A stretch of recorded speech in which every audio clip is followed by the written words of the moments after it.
was working on the railroad all my lifelong day. I was working on the railroad just to pass the time away. And you hear the whistle blowing, blowing o'er the moon.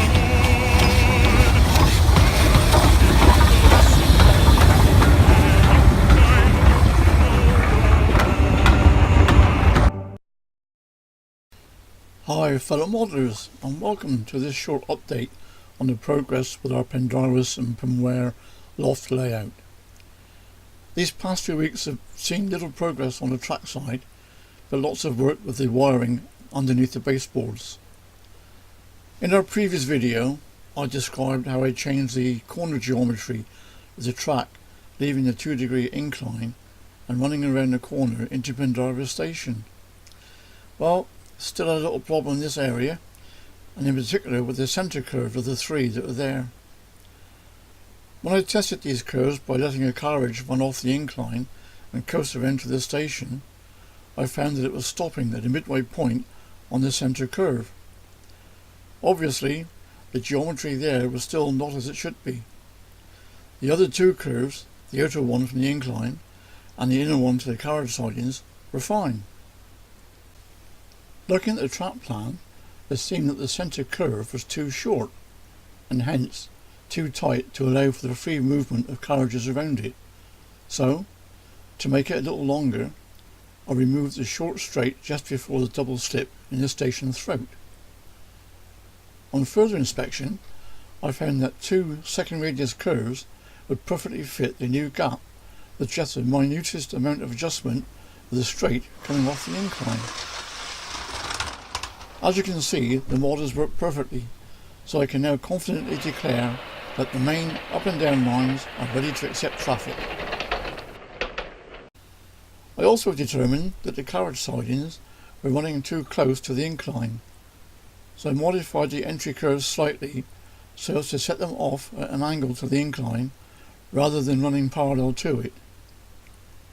I also removed the top left hand kickback siding. By setting these sidings off at an angle, their length was slightly increased, and I was able to add an extra siding at the bottom right hand side. The last thing that I did with the track in this session was to purchase a box of Woodland Scenic's incline starters, and to use a couple of these on the slopes from the main lines into both the carriage sidings and the engine shed.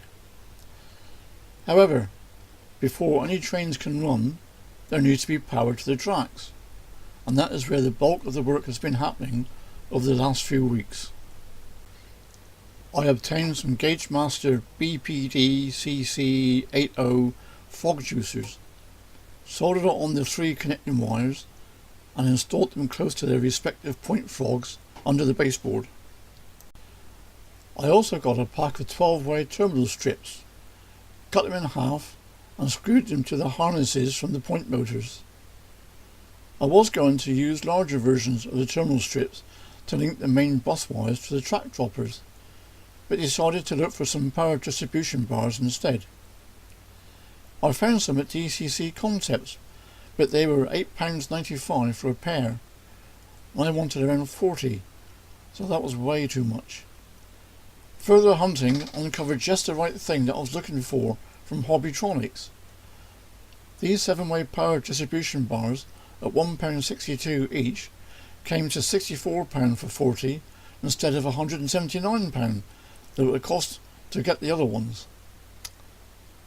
All that remained then was to sort out the jungle and get everything mounted and connected. As you can see here, every connection is colour coded, so there is some logic in the jungle.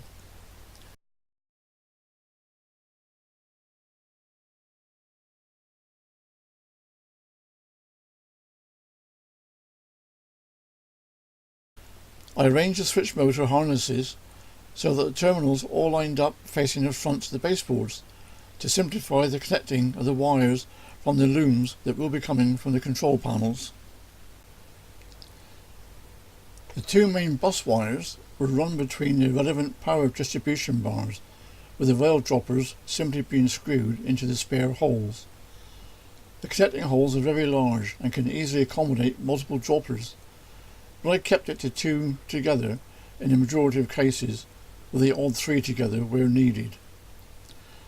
A lot of hard work for an ancient frame crawling around in restricted spaces, but I am quite pleased with the results so far.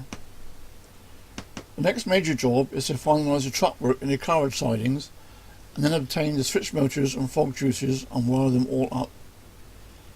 The points will be switched via Pico passing contact switches, and I have spent some time preparing these for mounting into control panels. The plan is to have a panel and track plan in front of each of the main areas, so the switches will be mounted in banks corresponding to the number of points to be controlled.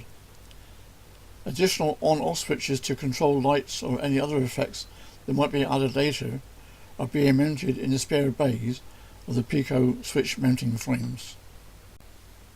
This exercise also required a lot of time spent on preparing the wires and jumpers and fitting them to the switches. The supply contacts are jumpered together using the Pico switch terminal connectors, with the top output connectors being insulated with the supplied boots due to the close proximity of the 2 contacts. The lower contacts have their wires just simply soldered on. The switching contacts for the points are wired into terminal strips for easy mounting and interconnecting of the control panel. The final connections being the simple matter of running looms from the terminal strips in the control panels to the terminal strips of the point motors. Well, that's about it for this time. I hope that you enjoyed this short update, and I look forward to seeing you all in number 4. Happy modelling. Bye for now.